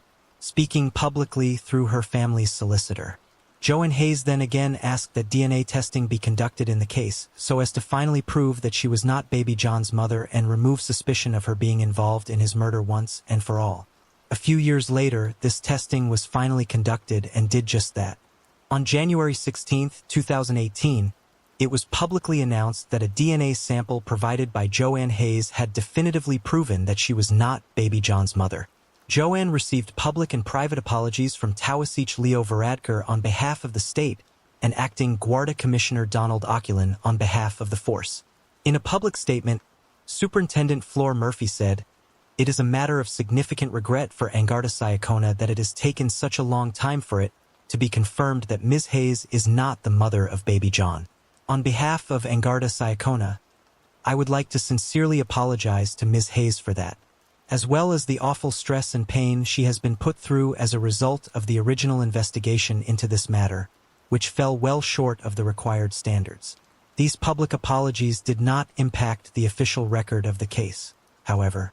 In 2019, the Hayes family began legal proceedings seeking damages in the High Court against the Garda Commissioner, the Director of Public Prosecutions, the Minister for Justice, the Attorney General, and the state for their treatment during their interrogations and the public inquiry. After months of mediation, a settlement was reached in December of 2020. Various members of the Hayes family received financial compensation. The payout is reported to have totaled €2.5 million, with €1.5 million going to Joanne Hayes, €300,000 going to each of three of her siblings, and €100,000 going to her daughter. The other stipulation of the settlement involved the family being formally cleared of any wrongdoing. Despite the DNA evidence proving that baby John was not Joanne's son and therefore that she and her family did not kill him and dispose of his body as described in the statements, The Guardi eventually got them to sign, and the apologies they received following its announcement. The findings of the 1985 tribunal still stood. The tribunal had found that the Hayes family were all liars, particularly in regards to their claims that signed their confessions under duress from members of the Guardi, and that Joanne had killed her stillborn son, Shane. Joanne Hayes therefore sought a declaration that any findings of wrongdoing contained in the tribunal's report were untrue and were in breach of her constitutional rights. The High Court granted these declarations on December 18, 2020. One of them stated that all findings of wrongdoing made against Joanne and her family by the Carey Babies Tribunal were unfounded and incorrect, and the other stated that the constitutional rights of the Hayes siblings had been violated during the investigation, detention, questioning, arrest, charging, and prosecution of them between April and October of 1984. The declarations were then attached to the tribunal report in the Parliamentary Library, effectively formally absolving Joanne Hayes and her family of the wrongdoings the report had accused them of. The same day the declarations were made, the Minister for Justice and the Garda Commissioner expressed in the High Court deep and sincere regret to Joanne Hayes for the truly appalling hurt and distress she and her family endured. Joanne Hayes hopes to regain some sense of privacy now that she has finally been formally cleared of wrongdoing. After the declarations were made, she released a statement reading, "I would like to take this opportunity on behalf of myself and my family to acknowledge all those who have supported us over the past 36 years. I would particularly like to thank my friends who, with their support and kindness, gave us hope and strength through the darkest moments of this ordeal. Throughout the years, the kindness and sense of community we have experienced has helped us through the most challenging moments of the period. It is my sincere hope and belief that after 36 years, the suffering and stress of this ordeal is now finally behind us." Jerry O'Carroll, one of the detectives who interviewed Joanne in 1984 and remained a vocal proponent of the theory that she was the mother and killer of baby John, despite all evidence to the contrary, finally had to accept that baby John was not her son following the DNA testing in 2018. However, he did not feel sorry for Joanne or what she was subjected to during her interrogation in the tribunal. "I have only sympathy for two creatures in this, the babies. That is my final word on that," he said after the announcement of the DNA results. He never apologized to Joanne for any of the inflammatory statements he publicly made about her in the years following the tribunal. He vehemently denied all claims that he and other members of the Guardi mistreated Joanne and her relatives to extract the confessions that later proved to be false from them. He claimed to have never been anything but nice to Joanne. He died peacefully at the age of 77 on January 2, 2024, at the Palliative Care Unit in University Hospital, Carey. The behavior of the Guardi during the interrogations in 1984 has not been directly resolved. The investigators involved deny wrongdoing and say the confessions they obtained were given willingly. However, this assertion is difficult to accept in light of the known facts, and were it to be true, it leaves a glaring question still unanswered. In the words of Joanne's longtime solicitor, Pat Mann, the one question that has, at all times, remained unsatisfactorily unanswered is how 5 people, different people at the same time in the same building, made 5 effectively dovetailing statements confessing to a crime that science said they couldn't have committed. That question has never been properly answered. As Pat Flanagan wrote in 2021 for the Irish Daily Mirror, to this day, the term Carey Babies has become synonymous with injustice and the state's barely concealed contempt for women, especially for those who give birth to children outside marriage. With Joanne Hayes formally cleared of killing her stillborn son Shane, only the murder of one baby, baby John, exists and it remains unsolved. The case is therefore now that of the Carey baby, rather than the Carey Babies, although negative associations still linger with that name. The case is now instead often referred to as that of baby John or the Carey Savin infant after the specific place in Carey where his body was found, and as he was officially known so as to distinguish him from Shane, who was officially known as the Abby Dorney baby at the tribunal. When the Guardi announced that DNA evidence had proven that Joanne Hayes was not the mother of baby John in 2018, they also announced a new inquiry into his murder. The Guardi maintained that they were not looking only at women as potential suspects. They would be investigating the possibility that the child's father could have also been involved, and that the mother could have been the victim of rape, incest, or domestic abuse. In September of 2018, They conducted door-to-door inquiries on Valencia Island, off the coast of County Kerry, asking for residents to provide voluntary samples of their DNA. Baby John's DNA, which had been sequenced from a sample from 1984, had been compared to the DNA profiles in Ireland's national database, which was created in 2015, but no familial matches had yet been found. Investigators hoped that having more DNA samples from people living in the area would help them use genetic genealogy to identify Baby John's parents. No specific tips had led the Garda Serious Crime Review team to Valencia Island. It had been selected simply because of its proximity to White Strand Beach, where Baby John's body had washed up. They had plans to conduct similar inquiries in other communities in South Kerry. Eventually, they used computer mapping to identify places where Baby John's body could have gone into the water given the fact that it ended up on White Strand Beach. They then asked for voluntary DNA samples from residents of the areas surrounding them. On September 14, 2021, Baby John's remains were exhumed from his grave at Holy Cross Cemetery in Carrisfeen at dawn. They were then taken to the morgue at University Hospital Kerry in Tralee. Their new, larger samples were taken for advanced DNA testing. A forensic anthropologist also took bone samples in hopes of finding clues about the baby's short life, such as if he had been malnourished and what type of weapon was used to kill him. Baby John was reinterred that afternoon. Baby John's grave at Holy Cross Cemetery was originally just marked with a simple wooden cross. Tom Carnan, the undertaker who had given the baby his name, cared for the grave and made improvements to it as time went on. Baby John's final resting place was vandalized several times over the years. Tom always made repairs when these attacks occurred. In February of 2004, Tom replaced the grave marker with a marble headstone which read, "I am the Kerry baby, baptized in 14484, named John. I forgive you." Within a few months, the headstone was completely destroyed. It had been smashed into small pieces, with the Gardaí believing that a sledgehammer had been used in the attack. The destruction of the headstone seemed to confirm concerns amongst the community that whoever had killed Baby John had been local, and still lived amongst them. Tom Carnan was horrified by the ongoing attacks on the baby's final resting place. They couldn't leave the child alone in life, and now they can't leave it alone in death. "I'm disgusted," he told the Irish Examiner in 2004. Tom was not deterred by the destruction of the headstone. He appeared on Radio Kerry and vowed that if the headstone continued to be destroyed, he would continue to replace it. When he did replace the headstone, he used the same inscription with one notable difference. He removed the words, "I forgive." He felt he could no longer speak forgiveness on behalf of the baby who was still the target of so much anger and violence, as demonstrated by the attack on his final resting place. The headstone without those two words remained untouched. Tom Carnan continued to maintain Baby John's grave until he passed away in April of 2021 and was buried in the same cemetery as Baby John. His children have continued caring for Baby John's grave. In 2023, nearly 40 years after Baby John's murder, a major development came in the case. On March 23rd, a couple, a man in his 60s and a woman in her 50s, were arrested on suspicion of murder at their home in South Kerry. They were detained under Section 4 of the Criminal Justice Act, which allows Gardaí to detain suspects for up to 24 hours. The couple was reportedly identified, thanks to a DNA sample that had voluntarily been given to Gardaí.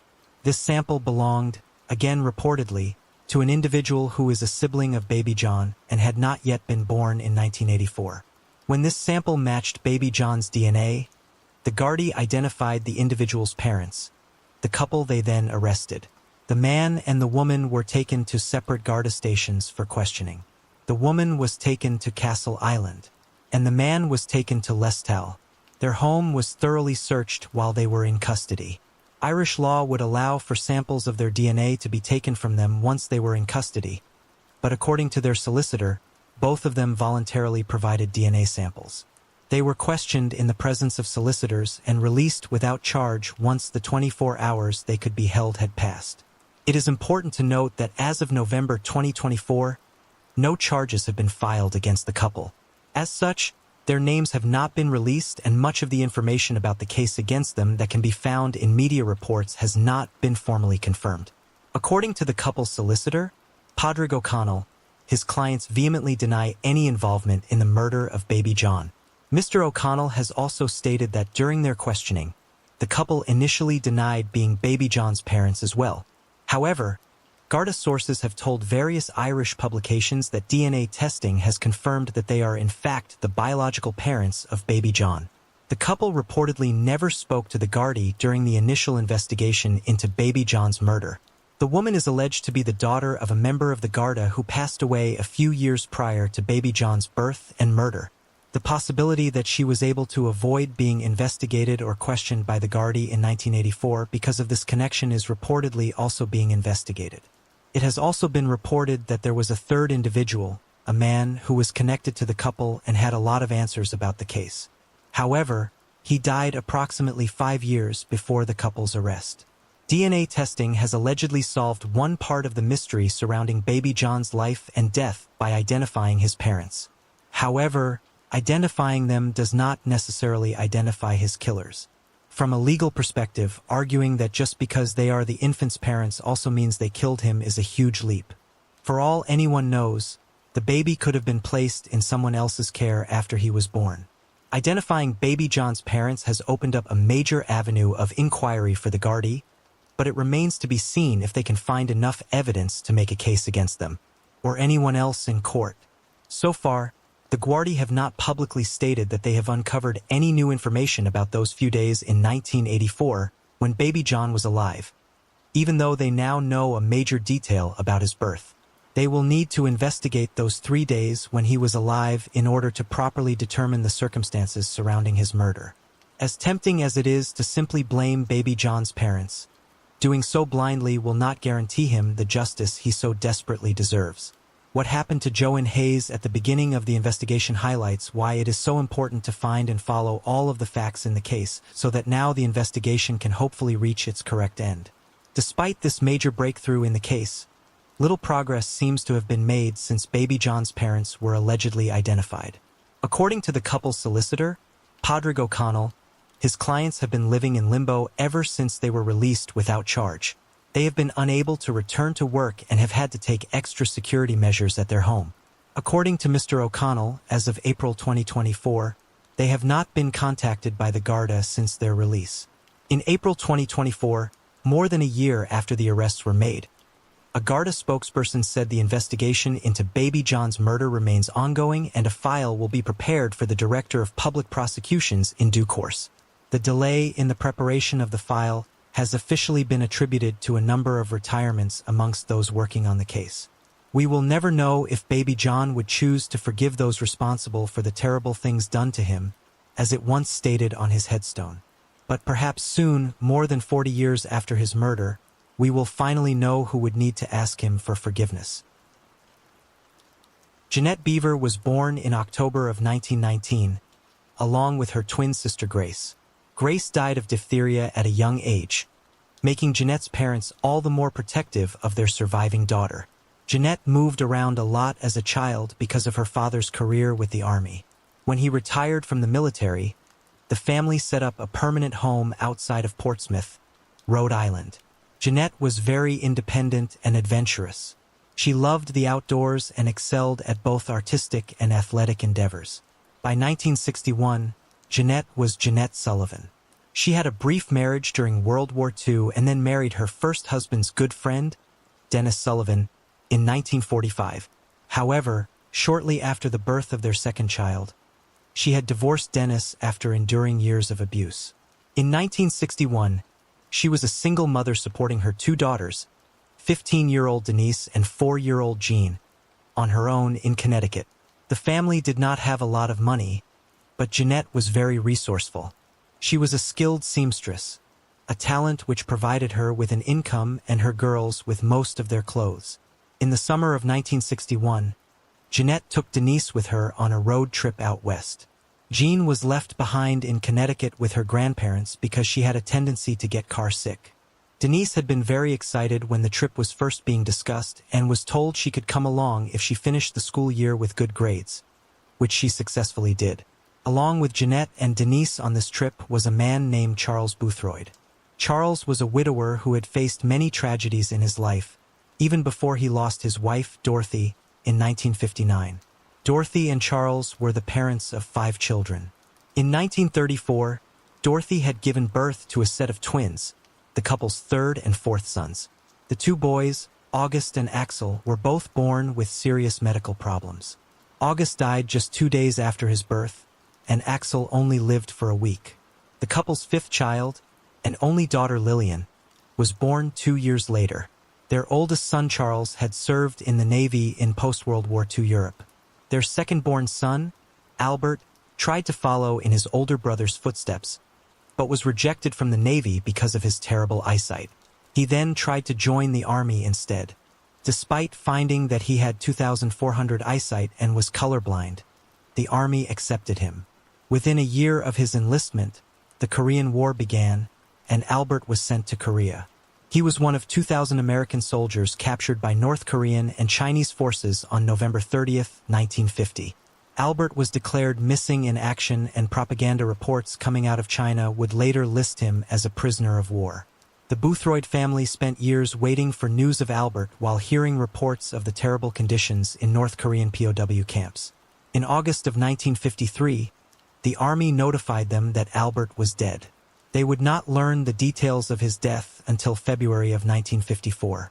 Captain William Shadish was the camp physician at Hofong Camp, where he had been a POW along with Albert Boothroyd.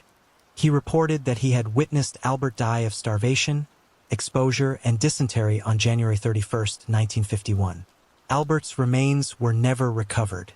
Albert's death was devastating to his family and most likely contributed to his mother's declining health throughout the rest of the 1950s. Dorothy died in 1959, 3 days shy of her 50th birthday. Out of her 5 children, only her son Charlie and her daughter Lillian were alive to mourn her. Despite the fact that Charles Boothroyd was more than 10 years older than Jeanette Sullivan, they had begun seeing each other after meeting at church. Charles soon became a positive figure in Jeanette's daughters' lives, and his family accepted the romance despite the age gap because they felt that he deserved something that made him happy. Charles would later tell Jeanette's daughter Jean that he and her mother had planned to get married once they arrived out west at the end of their road trip. They never got the chance to, though, because that trip was tragically cut short. Jeanette, Denise, and Charles left Connecticut in a Volkswagen Beetle on June 30, 1961. They made stops in Iowa, Nebraska, and Colorado as they made their way across the country. On July 4th, the trio was in Dead Horse Point State Park in Moab, Utah, where they were able to enjoy the sunset.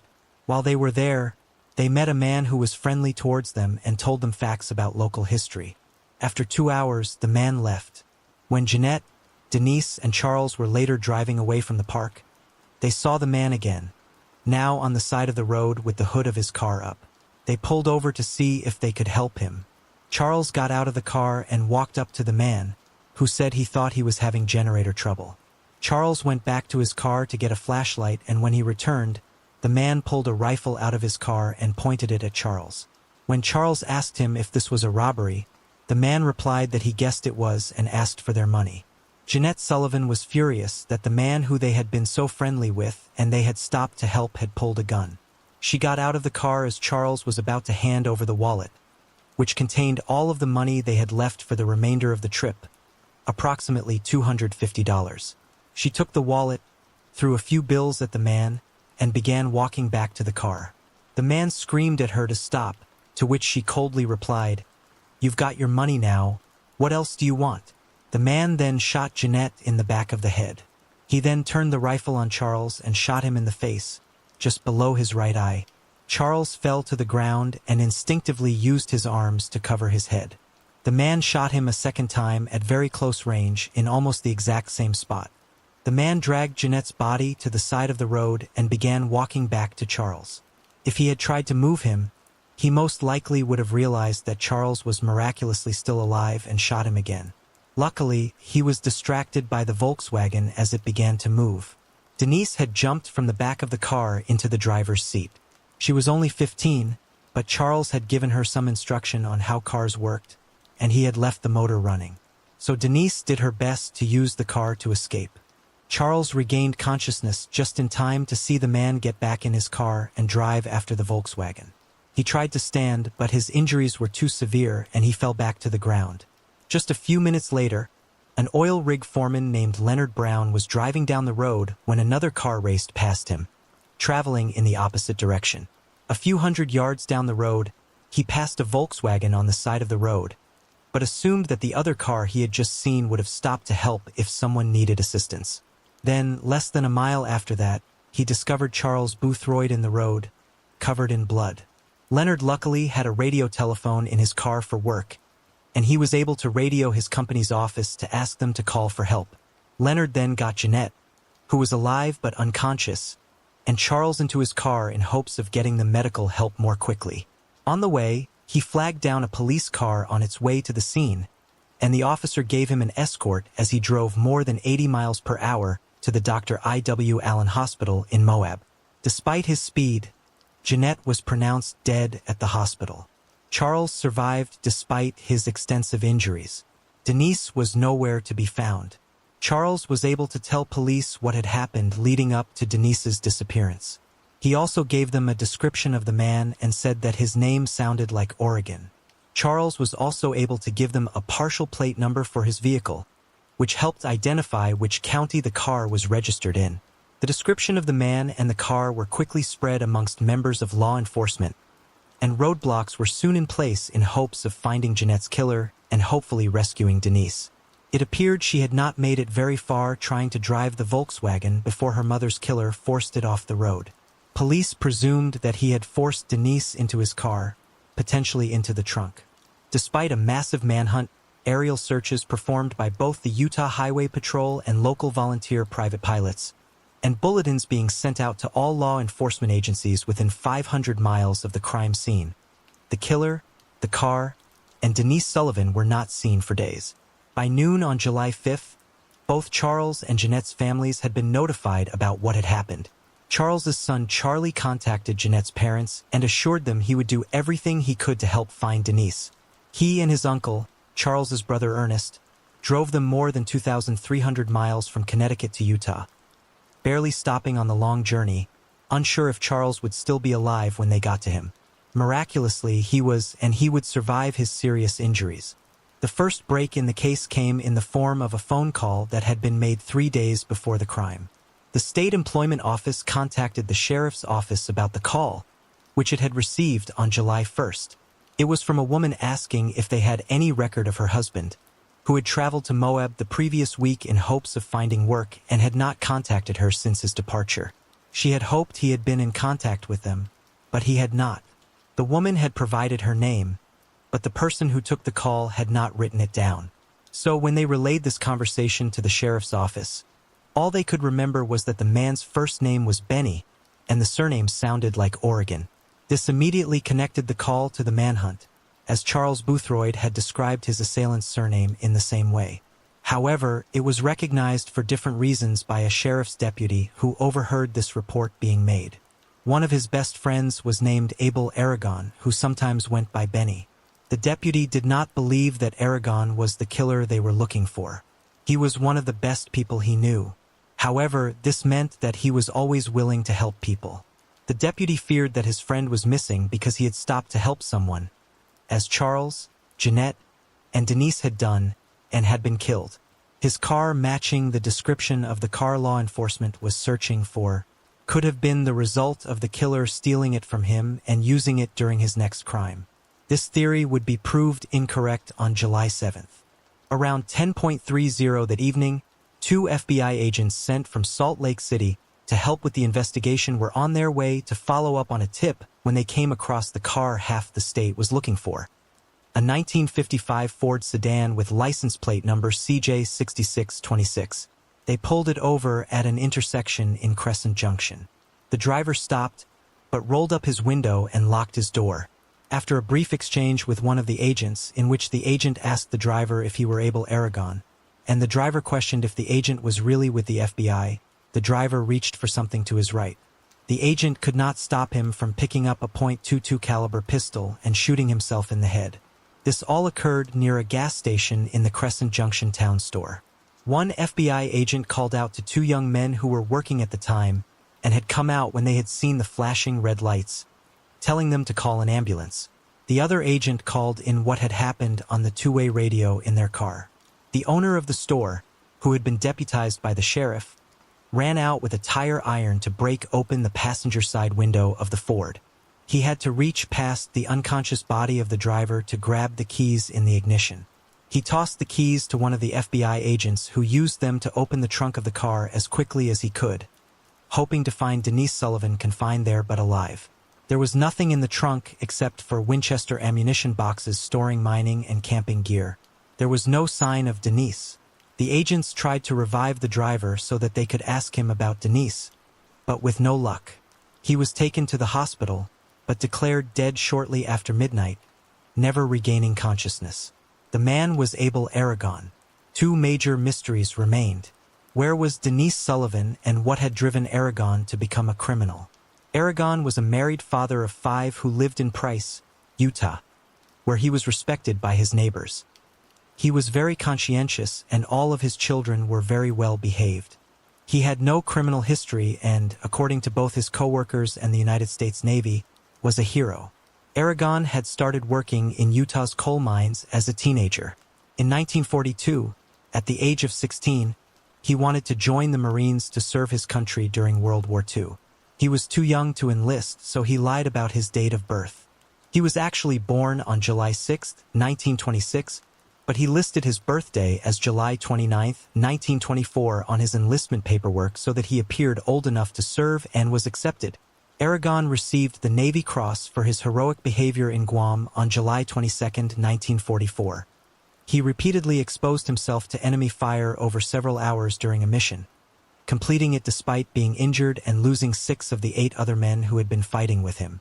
He was briefly hospitalized before returning to combat and went on to fight in the Battle of Iwo Jima. After the war ended, Aragon went back to the coal mines. He was working on July 19, 1957, when an accident took the lives of 3 miners. A 4th miner, Mike Milovich, was rescued by a group of miners. One of the rescuers, Harold Wilstead, later died as a result of being exposed to leaking gases and was the only rescuer named in published reports about the incident. However, according to Mike Milovich, Abel Aragon had been one of the men who brought him to safety.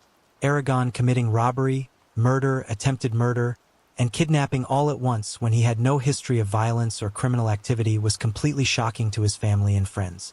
While his crimes were out of character for him, Aragon was under serious stress at the time, and there were indications that he may have been experiencing mental health struggles leading up to July 4, 1961. In the early 1960s, the coal industry in Utah was on the decline. Aragon was laid off briefly in 1960, but later brought back to work. When he was laid off again in early 1961, however, it appeared his coal mining career was really over. Aragon found some odd jobs and received some unemployment compensation from the state, but was not bringing home enough money to support his family. He began traveling to Moab in hopes of finding work in the uranium mines there. It was around this time that some people began questioning the state of Aragon's mental health. In June of 1961, he met a couple, Genevieve and Lauren Johnson, who owned a peach orchard next to their modest home in Moab. They allowed Aragon to camp out in the orchard while he was in the area looking for work. Genevieve would later say that he expressed frustration with the fact that he had made so many sacrifices to serve his country, but was now unable to find work to support his family. She believed that he had developed some kind of mental problems as the result of his military service. However, neither she nor her husband viewed him as dangerous. We will never know why July 4, 1961 was the day Abel Aragon went from being an upstanding citizen to a violent criminal. While he had been unemployed and in financial trouble for months, several stressors were more immediate to the day of the attack on Jeanette, Charles, and Denise. His 15th wedding anniversary had been on June 15th, and he was unable to afford to celebrate it. He believed he had finally secured a job in a uranium mine on July 1st, but the offer fell through. His birthday was coming up on July 6th, and he had to face turning 35 and being unable to provide for his family. Instead of celebrating the 4th of July with his family, He was 100 miles away in one of the most remote sections of Utah, desperately searching for work to support them. Furthermore, the patriotic holiday may have exacerbated the frustration he felt with the country for allowing a decorated veteran to be without a job. Pondering Aragon's seemingly abrupt decision to turn to crime when all of his legitimate efforts to make money failed is an interesting exercise, but his suicide left investigators with no means of determining his thought process. The more pressing issue they were left with in the wake of his death was, of course, what happened to Denise Sullivan. Authorities treated Denise's case as a kidnapping and operated under the assumption that she was alive and needed to be rescued. This was, of course, the correct view to take because if Denise were alive, she would be counting on their quick action in order to remain so. However, Charles Boothroyd, who had witnessed Abel Aragon's abrupt embrace of violence, was not as optimistic about the young woman's chances of survival. When asked about Denise by a reporter, he said that she couldn't possibly be alive. As devastating as the idea of Denise being dead was, so were many of the possible alternatives. Immediately after she went missing, investigators feared Denise may be injured but not receiving medical care, psychologically tormented by the man who killed her mother, or abandoned alone in the desert without food or water. Later, when he believed any hope of Denise being alive was truly gone, Charles would say that he hoped Denise at least met her death quickly and that she had not suffered. The search for Denise involved multiple law enforcement agencies and dozens of volunteers. Pilots searched from the air and members of the search team on boats dragged the nearby Colorado River. Despite their best efforts, they did not find Denise or her body. A few potential clues were uncovered, but whether or not any of them provide information about Denise's fate remains uncertain. On July 7th, a pair of women's sneakers was found neatly placed along the Colorado River, because it appeared they had been placed there deliberately. Police thought perhaps Aragon had put them there to show that he had placed Denise's body in the river. Some reports state that these were, in fact, Denise's shoes. However, this appears to not be the case. The shoes were taken to the hospital where Charles was being treated, and he could not identify them as belonging to Denise. Later examination of the 8mm film Charles had shot throughout the trip confirmed that the shoes Denise had been wearing were red, not black, like the shoes found by the river. Witnesses would later report that they had seen Aragon in the area of Polar Mesa in the 2 days after the murders. A search of the area located the weapon Aragon had used to shoot Jeanette and Charles, the clothes he had been wearing, and a shovel. In 1976, Cliff Anderson, one of the volunteers who had searched for Denise, said in a documentary produced by a local high school that the discovery of the shovel led them to believe that Aragon had killed Denise and buried her body, since he had disposed of the shovel with the incriminating evidence. It presumably was evidence of part of his crime. 2 sets of footprints were seen on Polar Mesa near an old airstrip. It appeared that one person was forcing another person, who had small feet, to follow them. However, photographs were not taken and plaster casts were not made of these prints before the high winds in the area blew them away, so it could not be determined whether or not they were connected to Denise and her disappearance. A vast area was searched for Denise or any proof of what became of her. However, she in fact may not have made it very far from the initial crime scene. In a 2022 article, journalist Jim Stiles detailed a scenario in which Aragon did not abduct Denise and she instead remained close to where her mother had been killed. Markings on Aragon's vehicle as well as the Volkswagen indicate that when Denise tried to flee Aragon and the Volkswagen, he came up behind it and rammed it from behind with his car.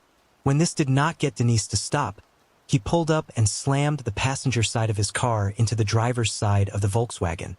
Even this did not get Denise to stop initially. However, there was a culvert up ahead and Denise had to stop or else she would have driven into it.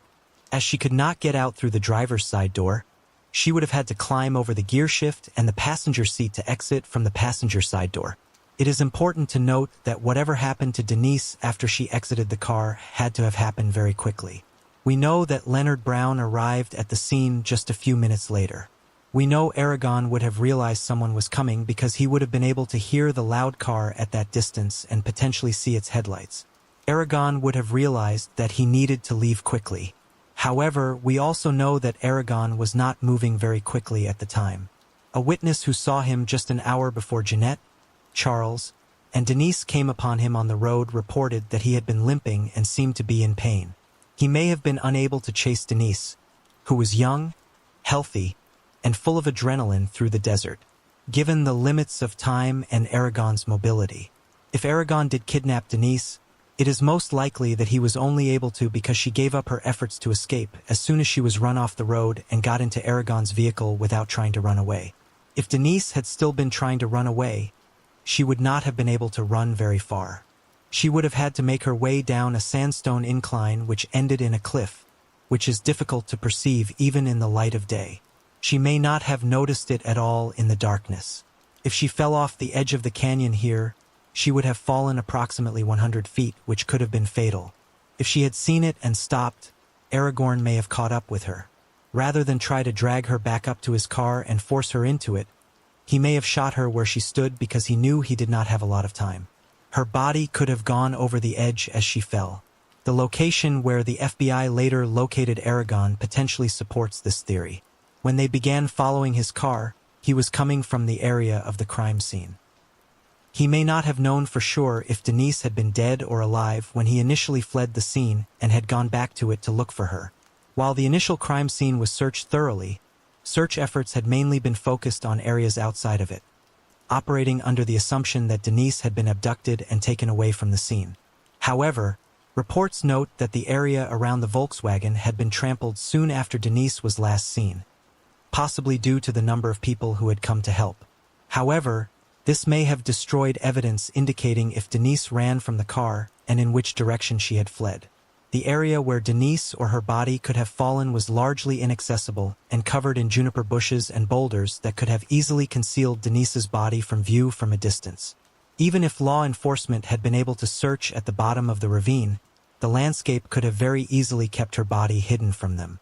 The possibility exists that Denise met her tragic end very quickly, which is perhaps more merciful than the possibility that she was abducted and terrified for potentially up to 2 days before she was killed. 1961 soon saw the death of another family member.